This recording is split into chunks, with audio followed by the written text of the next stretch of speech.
एक समय की बात है, राजा विक्रमादित्य अपने प्रजाजनों के विवेक की परीक्षा लेने की सोच रहे थे। काफी विचार विमर्श के बाद उन्होंने दरबार में घोषणा की, कल राजमहल का द्वार सभी प्रजा के लिए खोल दिया जाएगा।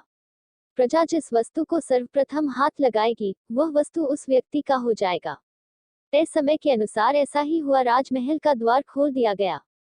प्रजा दौड़ी दौड़ी महल के भीतर प्रवेश कर गई और अपने मनपसंद की वस्तु को ढूंढकर छूने लगी और वह सामान अपने नाम कर लिया।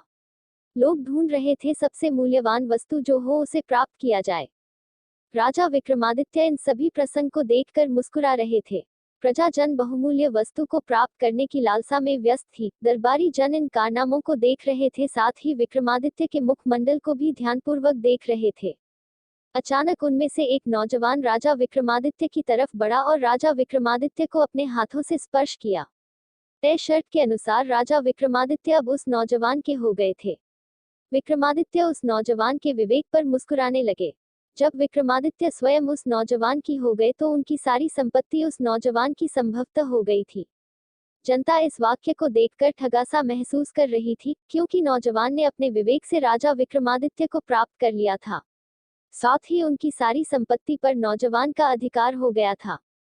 दरबार में कुलगुरु ने इस प्रसंग पर विस्तार से प्रकाश डाला और बताया, जिस प्रकार नौजवान ने विक्रमादित्य को स्पर्श कर उनकी सारी संपत्ति को एक क्षण में अपने पक्ष में कर लिया, ठीक उसी प्रकार भगवान रोज अवसर देते हैं, किंतु हम बहुमूल्य वस्तुओं के पीछे दौड़ भाग करते हैं, जबकि ईश्वर की प्राप्ति करके हम उन सभी मूल्यवान वस्तुओं को प्राप्त कर सकते हैं, संतुष्टि, मोक्ष को प्राप्त कर सकते हैं। इसलिए हमें बहुमूल्य वस्तुओं के पीछे भागने से बेहतर भगवान की प्राप्ति के लिए भागना चाहिए।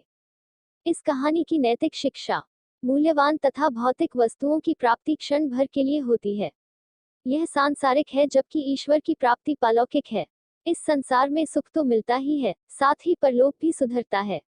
यह मोक्ष प्राप्ति का एक मार्ग है, जो भौतिक तथा मूल्यवान वस्तुओं से भी मूल्यवान है।